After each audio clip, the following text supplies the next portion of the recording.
আমি আমার ছোট বউ আর আমার মেয়েকে ছোট বউয়ের বাবার বাড়িতে নিজেই দিয়ে দিব। তোর বাবাই কিভাবে পারলো 1.5 লাখ টাকার কুরবানি দিয়ে এক টুকরা মাংস পাঠাইলো না? আজকে ঈদের এতগুলো দিন চলে গেল, তার আসলে আপন মা নাকি? আর আমারও প্রশ্ন, যত অন্যায় করুক নিজের আপন মেয়ে যা করুক, কোনো বাবা পারে এত টাকার কুরবানি দিয়া মেয়েকে ছাড়া খাবার মুখে তুলতে? ঠিকই তো খাইছে। আসসালামু আলাইকুম everyone, welcome to my channel Sakib big family. Guys, আজকের ভিডিওটা অনেক বেশি গুরুত্বপূর্ণ। ভিডিওটা আমি বেশি বড় করব না, শুধু মূল কথাগুলো বলবো। আর আমার লাইফের অনেক বড় একটা সিদ্ধান্ত নিতে যাচ্ছে আজকে, তো আপনাদেরকে সব কিছু শেয়ার করব। ভিডিওটা না টেনে দেখতে থাকুন। আজকের ভিডিওটা অনেক বেশি ইম্পর্টেন্ট গাইস। আমার লাইফের খুবই রিস্কি একটা ডিসিশন আজকে আপনাদের সাথে শেয়ার করব। আমার জীবনের সেরা ঝুঁকিপূর্ণ সিদ্ধান্তের একটা, তবে এই সিদ্ধান্তটা নেওয়া দরকার আছে। তো আপনারা ক্যাপশন দেখে অনেকটা আন্দাজ করতে পারতেছেন। আমি আমার ছোট বউ আর আমার মেয়েকে ছোট বউয়ের বাবার বাড়িতে নিজেই দিয়ে দিব। ঠিক আছে, আমি নিজেই ওদেরকে পাঠিয়ে দিব। আমি ওর বাবাকে আসতে বলছি, ওর বাবার সাথে কথা হয়েছে, আসতে বলছি ওর বাবাকে আগামীকাল। যদি উনি না আসে তো আমি গিয়ে দিয়ে আসবো। চিন্তা করছি আমার ছোট বউ আর মেয়েকে ছোট বউয়ের বাবার বাড়িতে দিয়ে আসবো। কেন এই সিদ্ধান্তটা নিলাম এখন আপনাদের প্রশ্ন। তো আমি অন্য কোনো কথায় না গিয়ে সরাসরি মূল কথায় আসি। আমার ছোট বউকে আর ছোট বউর মেয়েকে কেন আমি নিজে ওদের বাবার বাড়িতে গিয়ে দিয়ে আসবো? তো এক নাম্বার কারণ হচ্ছে, আমার ছোট বউ বড় বউ আসবে এই কথা শোনার পর থেকেই খাওয়া দাওয়া মোটামুটি বন্ধ করে দিচ্ছে। খাওয়া দাওয়া ঠিকভাবে করে না। তারপরে ওর এখন কিছু একটা হইলে দেখবে কি, আমি তো বড় বউকে আনতে খুলনা যাব, তারপরে আমি আলাদা বাসা নিব। তো সব কিছু মিলে আমার অনেক প্রেশার আছে।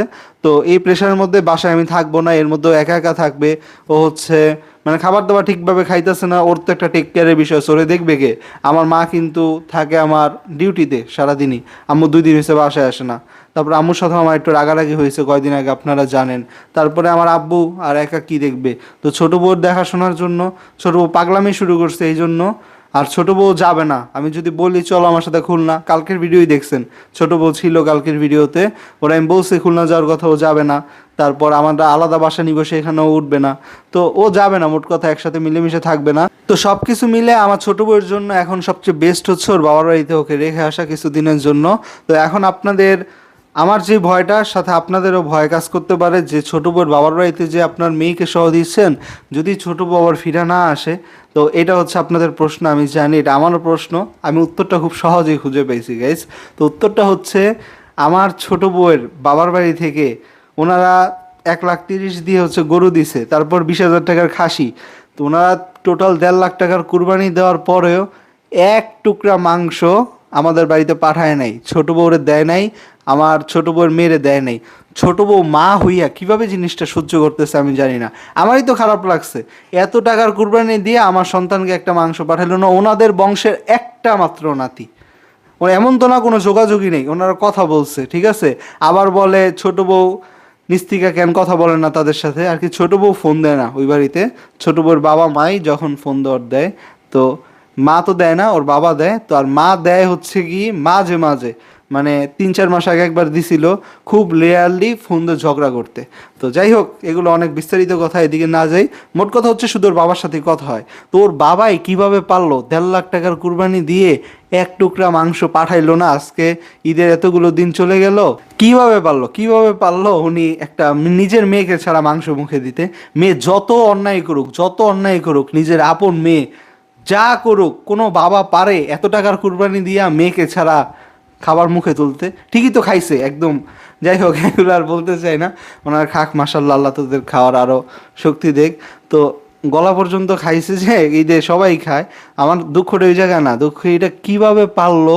জানো তো আমরা একবার ছাগল কুরবানি দিই নাই, আগের বার তো আমরা কুরবানি দিছিলাম, তো এবার তো আমরা কোনো কুরবানিই দিই নাই। কীভাবে পারলো মেয়েটাকে ছাড়া খাইতে, খাবার মুখে তুলতে ঈদের একটা দিন?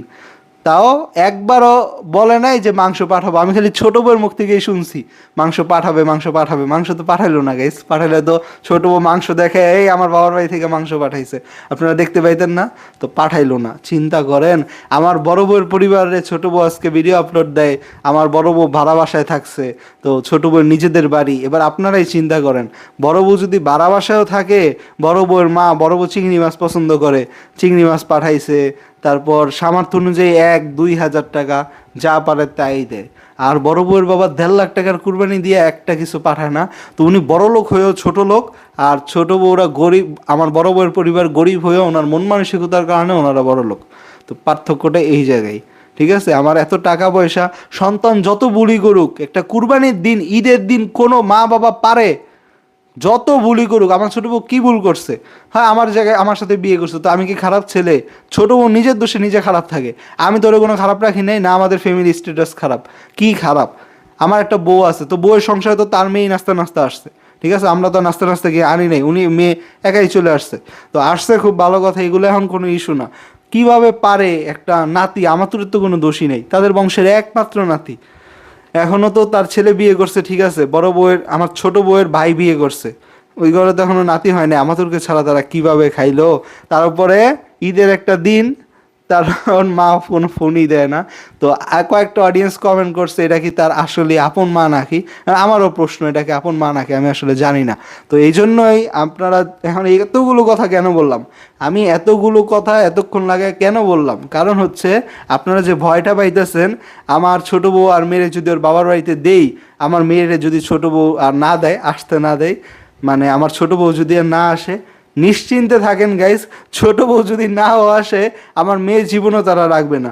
যে মেয়েরে ঈদের একটা দিন, যে নাতিরে ঈদের একটা দিন মাংস দেয় না, ঈদে 1,000 টাকা দেয় না, তারপরে একটা ফোন দিয়ে খোঁজ খবর নেয় না, ওই বাড়িতে আমার তুরে কোনো দিন রাখবে না, জীবনও ভালো রাখবে না। আমার মেয়ে মার্শাল্লাহ অনেক বড় হয়ে গেছে, মার্শাল্লাহ এখন সবই বুঝে। 3.5 বছর আমাতুরের, 4 বছরের, 4.5 বছর স্কুলে যাবে, 5 বছর স্কুলে যাবে, আর 1 বছর আছে। তো ওই মেয়ে জীবনও নিয়ে রাখতে পারবে না। স্কুলে আমার মেয়ের যে স্কুলে পড়াবো আপনারা তো দেখতে পাবেন। আমি পড়ি নর্থ সাউথ ইউনিভার্সিটিতে, বাংলাদেশের নাম্বার 1 প্রাইভেট ইউনিভার্সিটি। তো আমার মেয়ে কোন জায়গায় পড়বে? তো বুঝতে পারতেছেন আমাদের ক্লাসটা আর ওদের ক্লাসটা কোন জায়গায়। নর্থ সাউথ ইউনিভার্সিটির নাম সবাই এখন জানেন, এটা মুখে মুখে বাংলাদেশের নাম্বার 1 প্রাইভেট ইউনিভার্সিটি। তো যাই হোক, এত কথা এখন আর বলতে চাই না। আমার ছেলে মেয়ে ওই সব জায়গায় পড়বে। তো আমার ছেলে মেয়ে, আপনারা অনেকেই কমেন্ট করেন যে আমার ছেলে মেয়ে ঠিকভাবে মানুষ হবে কিনা ইত্যাদি ইত্যাদি। এটা অবশ্যই হবে, অবশ্যই হবে, এটা সম্পূর্ণ আমার হাতে। আমার বড় বউ ফিরে আসলেও বড় বউয়ের হাতেও কোনো আমার ছেলের দায়িত্ব থাকবে না, আমার মেয়ের দায়িত্ব আমার ছোট বউয়ের হাতে নাই। দুই সন্তানের দায়িত্ব আমার হাতে থাকবে। আমার সন্তানকে আমার থেকে ভালো কেউই মানুষ করতে পারবে না। ওদের সবার থেকে আলহামদুলিল্লাহ আমার শিক্ষাগত যোগ্যতা, ছোটোবেলা থেকেই রেজাল্ট সবচেয়ে বেস্ট। তো আমার ছেলে মেয়ের পড়াশোনার দায়িত্ব এটা আমার কাছেই থাকবে। তো যাই হোক, আচার আচরণ সব কিছু এটা আমি দেখব, আমি ম্যানেজ করব। আমার ছেলে মেয়েরা আমার থেকে ভালো কেউ রাখতে পারবে না, এটা আমি খুব ভালো করে জানি। তো এই ভয়টা পায়েন না, যারা একটা মাংস দেয় না ওরা আমার তুলে রাখবে, কয়দিন রেখেই তো দম ছিটতে যাবে, পাঠাই দিবে না। বা আমার মেয়েরা যেই জিনিসপত্র দিয়ে বড় করি ওইটা জীবনও দিবে না, জীবনও দিবে না। দেখছেনই তো, আপনারা তো ব্লগ দেখেন মেয়ের জন্য কি জিনিস আনি এক একটা। তো ছোট বোন মুখের কথাই, আমার মেয়ের জন্য 2 দিন আগে একটা ব্রাশ আনছি, ব্রাশটার দাম 300 টাকা। তো ওরা 2-3 বছরে 300 টাকার ব্রাশ ইউজ করতো, আমার মেয়ে এক ব্রাশ 2 মাসের বেশি ইউজ করাই না, 1-2 মাস ইউজ করে 300 টাকার ব্রাশ। তো ছোট বউ যেটা 2 বছরে খরচ করছে আমার মেয়ে সেটা 1 মাসে খরচ করে ফেলে। এইরকমই ডিফারেন্সটা। তো ওই বাড়িতে আমার মেয়ের নিয়ে রাখতে পারবে? এত খরচ জীবনও মিটাইতে পারবে না। আমার মেয়েও থাকবে না, মেয়ে চলে আসবে, আর ছোট বউ চলে আসবে। ছোট বউ ওই পরিবেশে এখন আর থাকবে না। ছোট বউয়ের যে ডিমান্ড, বিল্ডিং, তারপরে এসি, একটার পর একটা আইপিএস আছে। ছোট বউদের গ্রামে কারেন্ট গেলে, গ্রামে তো জানেনি কি পরিমাণ লোডশেডিং হয়, শহরে এখন থাকা যায় না লোডশেডিংয়ে। আমাদের এরিয়াটা তো পুরোপুরি গ্রাম না, একটা শহর আর গ্রামের মাঝামাঝি এরিয়া, পুরোপুরি শহরও না একদম গ্রামও না। তো এই জায়গায় কারেন্টের সমস্যা টিকা যায় না। আর ছোটো বউ কারেন্টের সমস্যা কীভাবে থাকবে? এদিকে তো কারেন্ট গেলে আমাদের বাড়িতে এখন বুঝাই যায় না।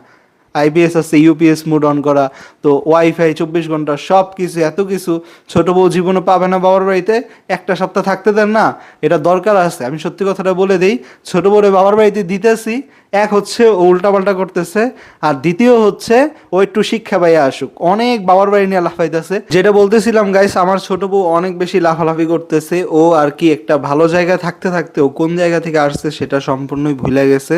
এত কিছুর দরকার নাই, ওরা একেবারে খারাপ আমি সেটা বলতেছি না, মানে মোটামুটি ভালো অবস্থানই আছে। কিন্তু যেই জিনিসটা সবচেয়ে বেশি দরকার, মন মানসিকতা, সেটা তাদের একদমই নেই। তারা প্রচণ্ড কৃপণ প্রকৃতির মানুষ, খুবই বাজে, বুঝেন না? আর কিছু বলার প্রয়োজন নাই। কুরবানির একটা টুকরা মাংস পাঠায় নাই, আমরা কুরবানি দেই নাই, এটা কিন্তু তারা জানে। তো যাই হোক, মেয়েরে ছাড়া, নাতিরে ছাড়া যে মাংস খাইতে পারে ওই বাড়িতে আমার মেয়েরে, আমার ছোট বউ কয়দিন থাকতে পারবে? আর ছোট বউ ওই পরিবেশে গিয়া এখন কি আর থাকতে পারবে? 5 বছরে একবারও কিন্তু আমার ছোট বউ বাবার বাড়িতে যায় নাই, তো ভুলাই গেছে বাবার বাড়িটা কেমন ছিল, আর বাবার বাড়িতে গেলে ওর জন্য কত কঠিন বাস্তবতা রয়ে গেছে। আমার ছোট বউ যে কথাটা বলছে আমার বড় বউ বাড়াবাড়িতে থাকে, এই অ্যান্সারটা দিয়ে নেই। হ্যাঁ সত্যি কথা, বড় বউরা বাড়াবাড়িতে থাকে, কিন্তু বড় বউদের ভাই বোনের মধ্যেও মোটামুটি অনেক মিল। আর হচ্ছে আমার বড় বউরে, আমার বড় বউ হচ্ছে ওই বাড়ির ছোট মেয়ে, তো সবাই অনেক বেশি আদর করে। আমার ছোট বউ তার বাবা মায়ের একমাত্র মেয়ে, ঠিক আছে? আমার বড় বউ কিন্তু একমাত্র মেয়ে না, বড় বউয়ের আরেকটা বড় বোন আছে। আমার বড় বউ হচ্ছে বাড়ির ছোট মেয়ে, তো ছোট মেয়ের অনেক আদর করে। আর আমার ছোট বউ ওদের বাবা মায়ের একমাত্র মেয়ে, আর 2টা ভাই আছে, তারপরেও ন্যূনতম সম্মানটুক করে না, ন্যূনতম ভালোবাসা নাই। একমাত্র মেয়েরে ছাড়া কেমনে থাকে মানুষ? এমন না 4-5টা মেয়ে আছে, গায়ে লাগে না। ওর মাই বা কেমন? তো আপনারা অনেকেই প্রশ্ন করছেন ওর মা আসল মা কি না, ইত্যাদি ইত্যাদি। তো এইসব কথা আমার বলা হয়ে গেছে। বড় বড়রা বাড়াবাড়িতে থাকলেও নিজেদের মধ্যে ভালোবাসা আছে। আর বাড়াবাড়িতে বাংলাদেশের বেশিরভাগ মানুষই বাড়াবাড়িতে থাকে। আমরাও বাড়ি করছি 20 বছর হয়েছে। 20 বছরের আগে আমার আম্মু 30 বছর ধরে নারায়ণগঞ্জ শহরে চাকরি করে, তো 20 বছর হয়েছে আম্মু বাড়ি করছে। বাকি 10 বছর আম্মু ওই বাড়া বাসায় ছিল। আমিও জন্ম হয়েছি বাড়া বাসায়, ছোট বড় এক সময় বাড়া বাসায় ছিল। তো বাড়া বাসা নিয়ে কথা বলার কিছু নাই, মূল কথা হচ্ছে মন মানসিকতা আর নিজেদের আত্মীয়দের মধ্যে একটা বন্ধন, মানে একটু মায়া, ন্যূনতম মায়া থাকলেও তারা এই কাজটা করতে পারতো না। তো এই জন্যে আমি ছোটো বউ ইনশাল্লাহ দিয়ে আসবো। এখন ছোটো বউ গেলেই হয়, ছোটো বউ এখন যাইতে চাইতেছে না, যেটা সত্যি কথা। আমার বড় বউ ফিরে আসবে না, এখন সে যাইতে চাইতেছে না।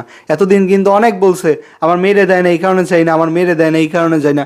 এখন আমি বলতেছি মেয়েরে সহায় দিয়ে আসবো, কারণ আমার বিশ্বাস আছে মেয়েরা আমি ওই জায়গা থেকে যখন তখন নিয়ে আসতে পারবো। আর ছোটো বউয়ের বাড়ি আমাদের বাড়ি থেকে যাইতে 1-1.5 ঘন্টা রাস্তা, আর খুলনা তো যাইতে আসতে দিন শেষ, ঠিক আছে? কই খুলনা, কই নারায়ণগঞ্জ। আর কুমিল্লা হচ্ছে নারায়ণগঞ্জের একদম পাশের জেলা, খুবই কাছে, বেশি সময় লাগে না। তো ইনশাল্লাহ আমার মেয়ে ছোটো বউ দুইজনের দিয়ে আসলে আপনারা এই নিয়ে চিন্তা করেন না যে ছোটো বউ নি বড় বউয়ের মতো থাইকা যায়। ছোটো বউর 1 সপ্তাহ রাখবেনি, আর রাখলেও ছোটো বউ ওই পরিবেশে এখন আর থাকতে পারবে কি না, যারা একটা মাংস পাঠায় না। আর কী খরচটাই করবে ছোটো বউয়ের পিছনে একটু চিন্তা করেন। আর আমি কি পরিমাণ খরচ করি, আমার খরচ করতে করতে কিছু বাদ রাখে নেই ছোটো বউ, আর ওই জায়গায় গিয়ে কিছুই খরচ করতে পারবে না। মিলাই নিয়েন। আসসালামু আলাইকুম।